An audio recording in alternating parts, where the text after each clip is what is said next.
Hey guys, welcome to the Daily Word Bible Study, a plain and simple, book by book, chapter by chapter, and verse by verse study through the entire Bible. We are in Ezra chapter 10, and I'm going to read the first few verses of Ezra. Gloss over the list of names because again, I did such a horrible job of pronouncing them.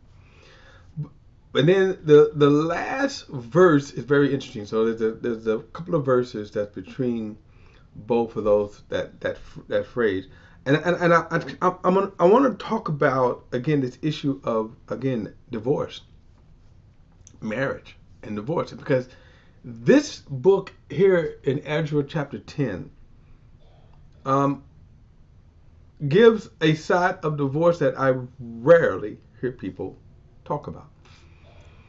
And let me do this. Let me get to let me read. And by the way, this is the last chapter of Ezra, and this is how he closes out the book.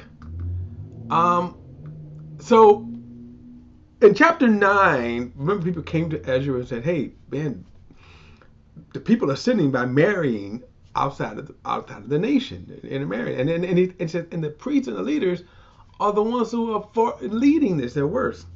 And so there was Ezra was furious and he was humiliated. He prayed, and so this is where we pick up with this.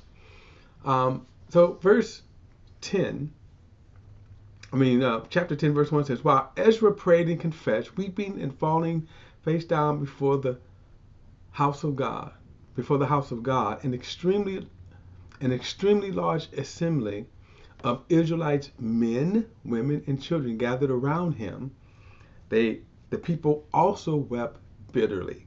Now, this is interesting because again, everybody was very concerned. Remember, they're just coming off of the 70-year exile where God meant business. And you guys sin. I've been telling you not to sin, and now very touchy here because we're falling back into sin, right? Verse 2 says, "Then Shechaniah, the son of Jehiel, and Elamite, responded to Ezra." Now this is very interesting. And listen to this guy here. He says, "We have been unfaithful to our God by marrying foreign women from the surrounding peoples. But there is still hope for Israel in spite of this." Now, this is kind of interesting here. He's getting ready to give a resolve for this. Verse 3, "Let us therefore make a covenant before our God to send away all the foreign wives and their children, according to the counsel of my Lord, and of those who tremble at the command of our God, let it be done according to the law." Then to get up, for this matter is your responsibility, and we support you. Be strong and take action. So, in other words, how are they going to rectify this great sin? Notice he says here, send away the foreign women. I'm going to come back to that. I want you to kind of, why is God doing this? Okay? Why is he doing this? And here's the thing, because obviously all marriages are not marriages in the sight of God.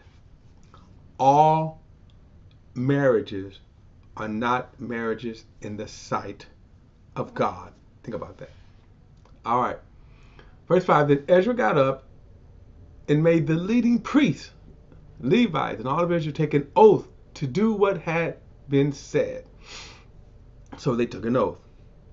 Ezra then went from the house of God and walked to the chamber of Jehohanan, the son of Elishama, where he spent the night. He did not eat food or drink water because he was mourning over the unfaithfulness of the exiles. And they circulated a proclamation throughout Judah and Jerusalem that all of the exiles should gather at Jerusalem. Whoever did not come within 3 days would forfeit all his possessions, according to the decision of the leaders and elders, and would be excluded from the assembly of the exiles. Now, one of the things that they could not execute him, because they were now, remember, under the rulership of the Medes and the Persians. Okay. Verse 9. So all the men of Judah and Benjamin gathered in Jerusalem within 3 days, and on the 20th day of the 9th month, all the people sat in the square at the house of God, trembling because of this matter and because of the heavy rain. So kind of they were sitting out in the rain, right, literally. Verse 10. Then Ezra the priest stood up and said to them, "You have been unfaithful by marrying foreign women, adding to Israel's guilt. Therefore, make a confession to Yahweh, the God of your fathers, and do his will.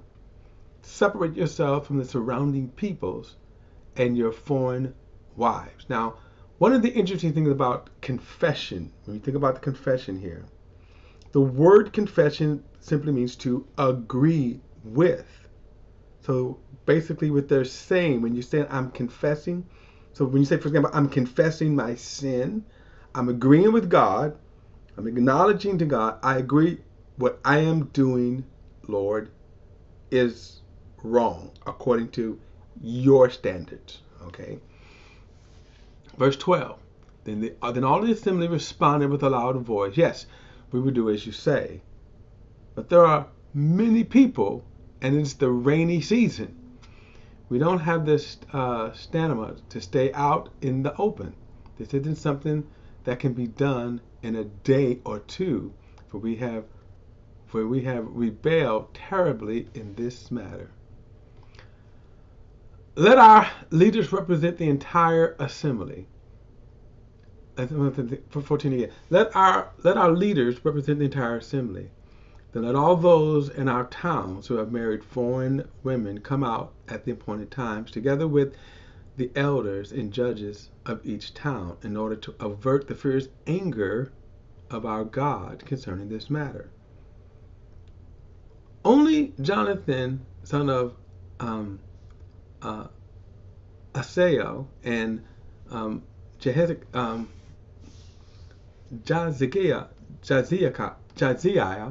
son of Tuvah, Tyvik, sorry again, butchering these names, opposed this, with Meshullam and Shabbathi, the Levite, supporting them. So in other words, you had people that were saying what the problem is, right? What they, which is kind of interesting in itself, because you could probably look at these men and then say, okay, you oppose this, why? Here is what the Word of God says. So why do you oppose this? Now, what probably more likely that these were also men who were evil, that they wasn't following the way of God. Besides the fact that they probably liked their foreign wives, right? Which is why they married them in the first place. Yes. Verse 16, the exiles did what had been proposed. Ezra the priest selected men who were family leaders, all identified by name to represent their ancestral house. They convened on the first day of the 10th month to investigate the matter. And by the first day of the month, they had dealt with all the men who had married foreign wives. Now, this was widespread throughout the remnant of the people. Okay, so this was widespread here. Then that the following were found to have married foreign women from the descendants of the priest. Now, these were the leadership. So I'm not going to read all of this. Okay, I'm just going to read this first through 19 and then just kind of skip over it. Verse 18 again, the following were found to have married foreign women from the descendants of the priest, from the descendants of Joshua, son of Jodakat, and his brothers, Manasseh, Elizabeth, Jerub, and the Gedaliah. So again, sorry for butchering these names. That's why I'm not going to read all the rest of them. But look at verse 19. Look at verse 19 here. They pledged to send their wives away, and being guilty, they offered a ram from the flock for their guilt. Now let me, again, look at all these names here, by the way. These are the leaders. These were the priests that had married foreign wives. And think about this now, that some of these, notice this. Notice when he says right here, the priests, right? The Levites, these are leaders, the singers, the gatekeepers, the Israelites. Now, think about this. These were all people that were involved in the leadership. How do you think being married to pagan wives would have affected Israel in their walk with God? Okay? So, look at, we come down to verse 44. And he says, now all of these had married foreign women. And then notice he says right here, and then some of the wives had given birth to children. Now, a couple of problems here, and this is always the problem with sin. The children suffer, right? In other words, the foreign women and then the children. Now, there's a wide difference, okay? And a foreigner like Ruth and Rahab who embraced the God of Israel. That's the difference. These were just foreign women. They had not embraced God, had not renounced their paganism. So they were contaminating the holy seed. And thus, had it continued, the people would have been in the same kind of sins that got them exiled in the first place. Now, the question I want to deal with is this statement here, not all marriages are marriages in the eyes of God. Now, why do I say that? Because when we talk about marriage, now, of course, in our culture, marriage is a covenant, it's a legal document. So you don't need God to get married in our culture. Now, of course, to me, the idea of marriage is based upon, of course, biblical principles.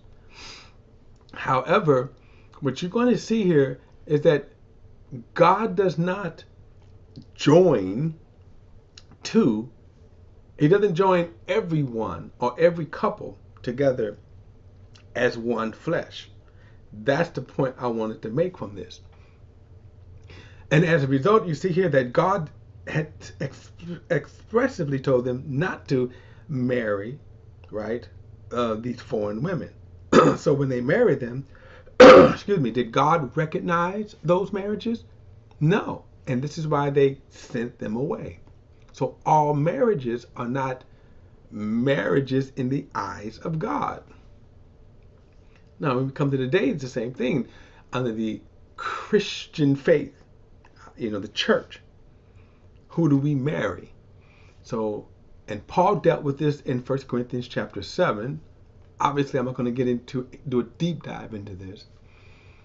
But what you have in the Old Testament was that the nation of Israel could only marry a person that was in the nation of Israel, the exception being if someone proselyte or converted to Israel and embraced the true God. As I said, like Ruth and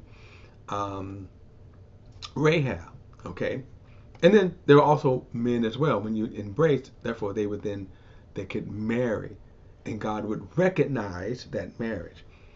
So in short, what is a marriage in the sight of God? Well, when God joins two and makes them one flesh, that's a marriage in the sight of God. Okay? In our customs, a marriage is based upon a law, a covenant / law. That is why I can divorce my wife under our law system, but as a believer, cannot divorce my wife. I'll get to that in a moment. Under the Old Testament, Moses gave one clause one excuse, one law that could end a marriage, and that was in the case of adultery. You could divorce your wife in that case. It is unclear if a woman could divorce her husband in the case of adultery. All right, it's just unclear. However, what is clear is that adultery certainly was the only reason a marriage could be dissolved under the law of Moses. When we come to the New Testament, then we see that Paul expands this to the body of Christ, so that marriage should only happen between two Christians. Now, the interesting thing, though, that in 1 Corinthians, Paul dealt with something else that came because the Christian faith went global and wasn't limited to just land as Israel was. Okay? So now you had a situation where a person would come to Christ, but their husband or wife did not. That was a mixed marriage. And how Paul dealt with that, he said, well, stay with them if it's feasible. Stay with them because you might win them to Christ. However, he said, if they depart, let them. You are not bound or in bondage in that case. But then he expressly said, this command I'm giving you straight from God, that between two believers, there is no divorce. In other words, you cannot divorce. You cannot, under any circumstances, divorce. He says, but if you separate, then you must remain unmarried. In other words, you cannot divorce and remarry. In that case, between two believers. So I'll give you an example. My wife, okay, is a godly woman, and I cannot divorce her because she burned the biscuits. Okay, we cannot get divorced because of irreconcilable difference between us. God joined us together as one flesh. No divorce. Okay, she cannot divorce me because I don't have any hair. Okay, all right. But let's say, for example, we get into it and we just don't get along, and we said, okay, you know what? I'm going to separate. Paul says, okay, maybe for the sake of peace, then you just can't remarry. Now, so the conflict would be is, can my wife divorce me? She can divorce me according to the law of America, but in the sight of God, I am still married. Now that opens up a whole nother kind of thing there, because what happens now if I divorce my wife, which God married us in his sight, so we're one flesh. But I'm going to say, okay, you know what? I don't like my wife. She burned the biscuits, right? And I'm going to go and marry another person. In the sight of God, now this is important. In the sight of God, am I married? I divorced my wife. And by the way, a lot of people will even try to use the Old Testament law of adultery. Okay, Paul then clarified that in the New Testament. So therefore, if I divorce my wife, and I'm using my wife as an example because my wife is a godly woman, we're joined together as one flesh. So if I divorce my wife and I marry another woman, am I married in the sight of God? The answer is no. That's why Paul said, if you're not getting along, you may divorce your wife. I'm not divorced. You may separate, but remain unmarried. Why? Because in the sight of God, you are still married. That's the New Testament. That is the New Testament way. So if I go out and marry someone, now watch this. If I go out and marry someone else, I divorce my wife, who is a godly woman, and I marry someone else, in the sight of God, that marriage is not recognized by God. Now, why is that? For the same reason we are talking about here with Ezra. Now notice, the way that when they married the foreign wives, okay, these pagan wives, ungodly wives, sinful wives, God did not recognize that marriage, those marriage. And remember the way that they dealt with that. Oh, where's it at here? They sent them away. Let's see. Oh, look at verse 11 again. Therefore, make confession to Yahweh and to the God of your fathers to do His will. Separate yourself from the surrounding peoples and your foreign wives. Okay, and this is what they had, so, yielded themselves to do. Let's see. And then look at the last verse, and he says in verse 44 again, all of these who had married foreign women, and some of them had wives and had given birth to children. So the sad part was that out of some of these marriages, you had children. But nevertheless, God did not recognize those marriages. As far as God was concerned, one, they never should have gotten married. Just like if I just leave my wife to have a midlife crisis, I'm going to give me a young woman, 20 years old. God does not recognize that marriage. And by the way, and I'm talking about between Christians now. I'm not talking about the world. I'm talking about between Christians. That's what I'm dealing with. I'm talking about from Christians. And and you know, why doesn't God recognize that? Again, let me go back to using me and my wife as an example. The reason why is because when I married my wife and she married me, God joined us together as one flesh. God sees us as one flesh. That's why He sees us as one flesh. So this is my wife. This is me. We're joined, and that's how God sees us. So if I go and try to marry somebody else, see, I can't. If I try to go marry another woman, in God's eyes, that's not. He doesn't recognize that marriage. Okay, He doesn't recognize that marriage. Now, okay, so that is we close out. What a way to close out the book of Ezra. Now, next study we're going to get into Nehemiah. Okay, Nehemiah won't deal with this particularly, but Ezra will deal with this. And it kind of gives us an insight to, again, how God views marriage. Interesting.